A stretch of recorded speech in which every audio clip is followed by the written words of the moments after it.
The day began with an undeniable unease. Even before sunrise, signs were mounting that something fundamental had shifted behind the facade of courtly reserve. Observers registered unusual activity in Prince William's entourage, a pace that deviated from the norm, and a determination that pointed toward escalation. It was no ordinary morning, but the beginning of a process that would redefine the power structure within the monarchy. For months, a diffuse tension had been building.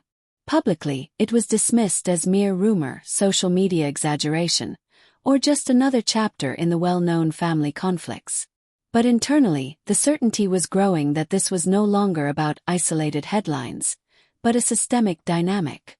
Prince William, no longer just an observer but an active participant, was confronted with the question of how long restraint could still be considered a strength.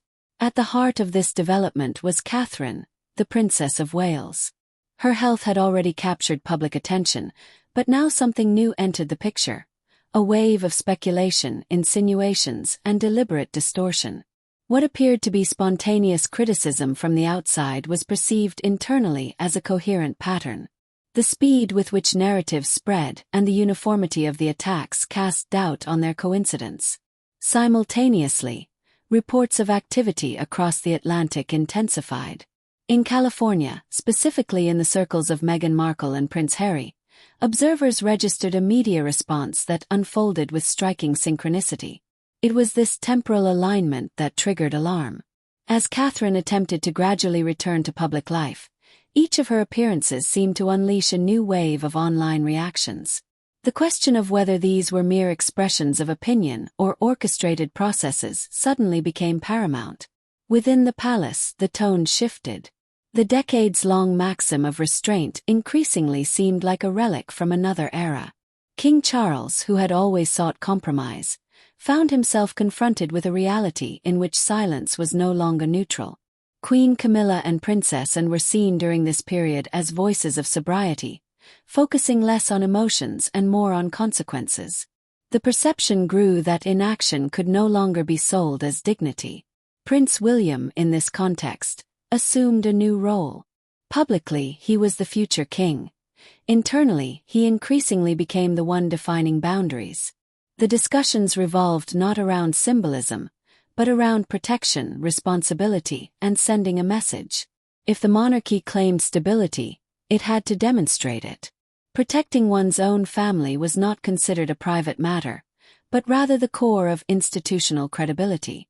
At the same time, public perception remained fragmented. In Great Britain, sensitivity grew regarding the handling of Catherine's case, while in the USA, voices continued to dominate that dismissed the conflict as a mere family drama. This discrepancy intensified the pressure, because the longer the power to interpret the situation was left to external actors, the greater the risk of lasting damage to the monarchy's image appeared. Thus, the events of that morning intensified into a turning point. The signs no longer pointed to waiting, but to action. The monarchy, often described as cumbersome, showed signs of a rare acceleration. Behind closed doors, a line was forming that would later be perceived as a clear break. The day began with questions that could no longer be ignored. How much attack can a system built on dignity tolerate? And what happens when protecting one's own family becomes a political decision? As the day progressed, it became increasingly clear that this was not merely a matter of public perception, but an escalation with deeper roots. Catherine, the Princess of Wales, was at the center of attention that had long since crossed all boundaries of the ordinary. Her health, normally a private matter, became a projection screen for speculation, suspicion, and veiled attacks. What initially appeared to be isolated voices increasingly took the form of a coordinated campaign. Observers within the royal household noted a shift in tone. Comments became sharper. The insinuations about her personal life and the temporal correlation between public appearances and digital reactions seemed too precise to be coincidental. Especially during a period when Catherine was visibly struggling for stability, this development struck a nerve. Her public role demanded presence, but every presence seemed to open new avenues for attack. Prince William recognized early on that this dynamic was more than just a media phenomenon. For him, The picture solidified of a deliberate strategy in which personal vulnerability was being exploited. His wife's illness was not respected, but rather interpreted, reinterpreted, and sometimes ridiculed. Internally, this was not an accidental byproduct of the attention, but a pattern that relied on repetition. Meanwhile, the public reacted in a divided manner. Some showed compassion and solidarity, while others picked up on the rumors or amplified them without reflection. It was precisely this mixture of sympathy and sensationalism that made the situation unpredictable. The line between legitimate curiosity and degrading speculation became blurred. For the monarchy, which had always seen itself as a moral compass, this presented a new challenge. At the same time, pressure mounted from the United States, where different narratives dominated, treating the royal family's conflicts as entertainment. Meghan Markle and Prince Harry played a central role in this media landscape, not necessarily through direct statements, but through their presence and the circles surrounding them. The resonance of their public perception seemed to amplify the voices questioning Catherine. Within the royal family, this complex situation led to intense deliberations. King Charles was aware of the historical significance. The memory of past crises, in which silence had served as a shield, hung in the air. But the digital reality was fundamentally different from previous decades. Attacks were no longer sporadic, but constant. They didn't disappear overnight, but remained findable, shareable, and reproducible. Queen Camilla and Princess Anne were seen as voices of experience during this period. Both had personally witnessed how demoralizing public condemnation could be. Their assessments pointed to the fact that this time it wasn't about image management, but about damage control on a human level. The strain on Catherine had become not only emotional, but also politically significant. A permanently tarnished image of the Princess of Wales would have immediate consequences for the stability of the entire house. Prince William was thus faced with a decision that went beyond personal concern. The question was no longer whether to react, but how. Every action would be read as a signal, both internally and internationally. Further silence could be interpreted as weakness, an open counterattack as a taboo violation. In this tension, the conviction grew that protecting one's own family was inextricably linked to protecting the institution. By the end of this period, it was becoming clear that the escalation would not subside on its own. The attacks on Catherine were not a passing storm, but part of an ongoing struggle for interpretive dominance and power. The crucial question remained unanswered. How long can a monarchy remain silent when the price is the well-being of its central figures? The deeper the internal assessments went, the clearer it became that the situation could no longer be treated as a mere media crisis. Within the royal household, the impression arose that different levels were overlapping: personal strain, institutional responsibility, and a new form of digital manipulation. The internal analyses showed that certain patterns were recurring, regardless of the occasion or context. It was no longer about individual voices, but about a dynamic that deliberately generated pressure. At the heart of this reassessment was the question of cause and effect. The timing of the attacks, their intensity, and their repetition left little doubt that a systematic approach was at work. Prince William did not perceive this assessment as a theoretical construct, but as a reality that guided his actions. For him, it was crucial that the attacks on Catherine could not be viewed in isolation, but were part of a larger network that extended far beyond Great Britain. King Charles was confronted with the full implications during this phase. As a monarch, he was accustomed to maintaining distance and waiting out conflicts. But the new situation forced a redefinition of this stance. The monarchy thrived on its moral authority, and this was in danger of being damaged if it appeared that it was failing to protect its own members. The question was no longer whether a line had been crossed, but how clearly it needed to be marked. Queen Camilla and Princess Anne brought a perspective to the internal discussions that was less about symbolism than about experience. Both knew how lasting the effects of public campaigns could be, even those based on rumors. Their assessment was that inaction not only harmed Catherine but also, in the long run, undermined trust in the institution. A royal family that tolerated attacks appeared not sovereign, but vulnerable. At the same time, the role of Meghan Markle and Prince Harry came under increasing scrutiny. Without direct accusations, the impression arose that their entourage was acting as a sounding board. The media attention they received seemed to reinforce certain narratives without any open correction. This passivity was perceived internally as problematic, as it allowed for escalation. Silence was no longer interpreted as neutrality, but as tacit acceptance. Prince William distilled these insights into a clear stance. For him, the line had been crossed where familial considerations had to yield to institutional responsibility. The monarchy was not an abstract construct, but lived from the people who represented it. If Catherine remained under constant attack, this would jeopardize not only her personal stability, but also the future viability of the house. The internal assessments led to a decisive turning point. It became clear that any further delay would exacerbate the situation. The attacks had taken on a life of their own, and without a clear signal, the transgression threatened to become normalized. This is precisely where the reassessment began.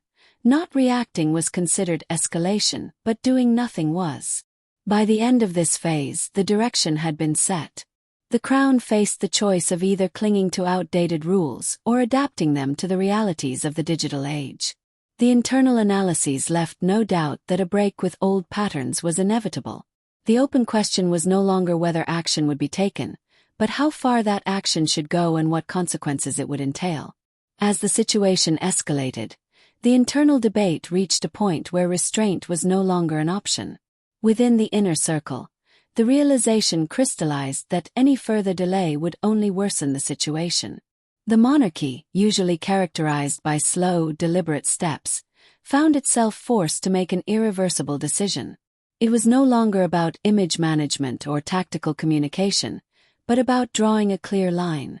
Prince William assumed a role during this phase that marked a significant departure from his previous self-image. He no longer acted solely as a mediator or heir, but as someone prepared to shoulder responsibility and face the consequences. The prevailing sentiment within the monarchy indicated that this stance was not isolated. King Charles, too, recognized that the previous strategy of restraint had failed. The digital reality left no room for silence. Any gray areas were interpreted as consent. Queen Camilla and Princess Anne strongly supported this reassessment. Their assessment was sober.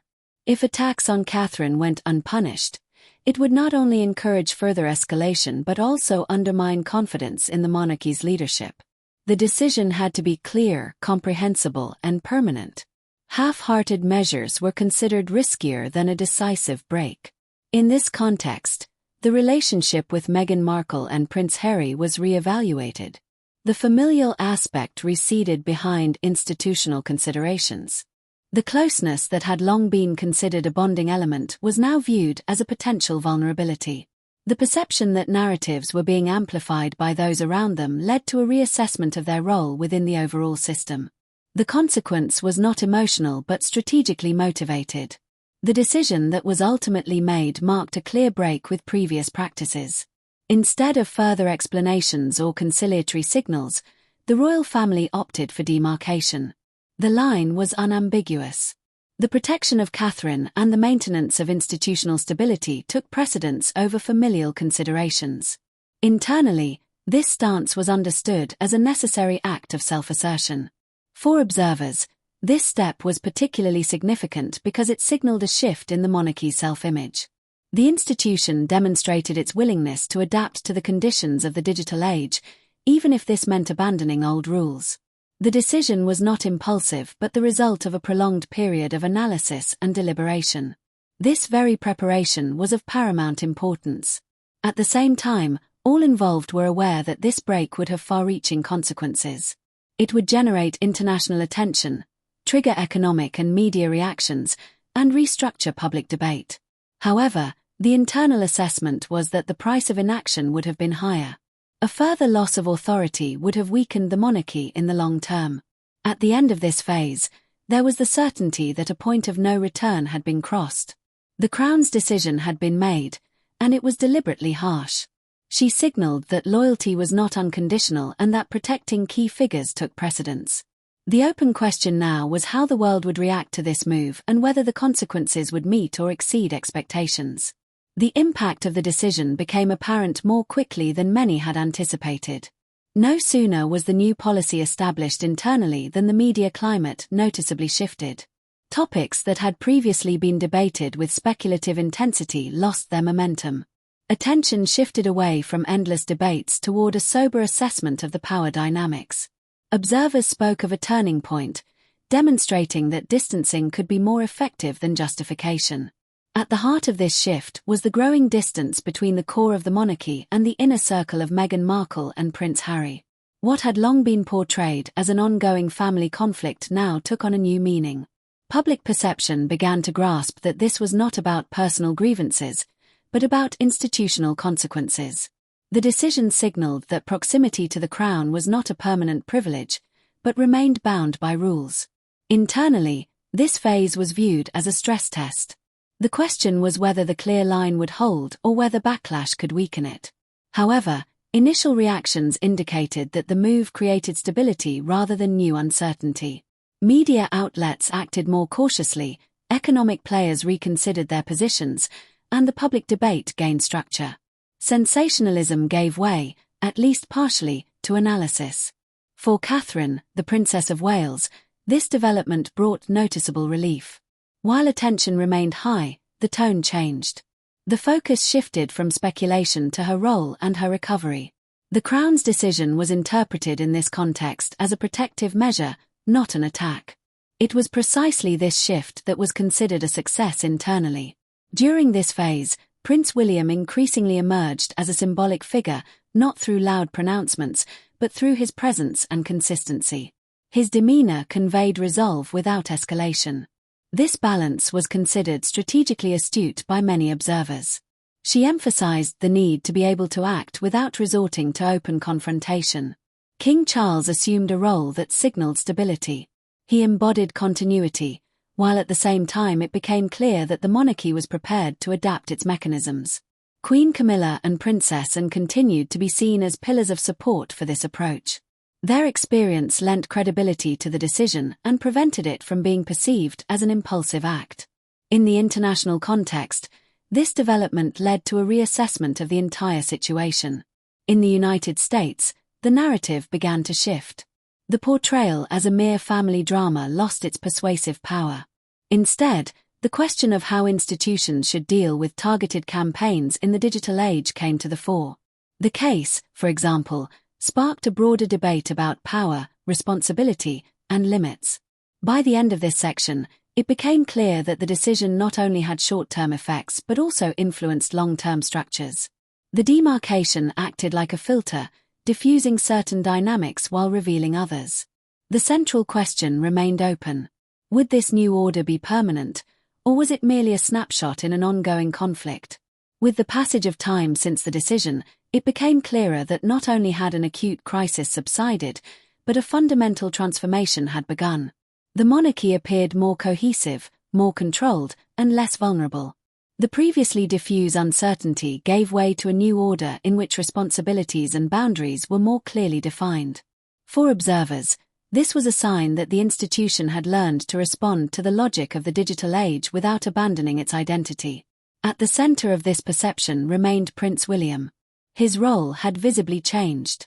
He was no longer seen simply as the future king, but as someone who had remained capable of action during a period of heightened tension. This perception had a lasting impact on the public image.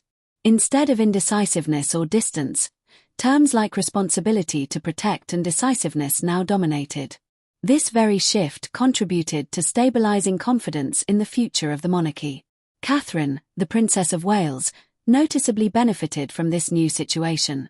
Their public presence was no longer primarily overshadowed by speculation, but rather characterized more by compassion and respect. The Crown's decision had created a space in which its role could once again be perceived as a unifying element. This was of central importance to the monarchy's self-image, as it is seen as a symbol of continuity and stability. King Charles demonstrated during this period that adaptability need not contradict tradition. His behavior signaled that the monarchy was prepared to question old patterns without abandoning its fundamental values. Queen Camilla and Princess Anne remained important pillars of support. Their experience and pragmatic perspective prevented the change of course from being dismissed as a short-term reaction.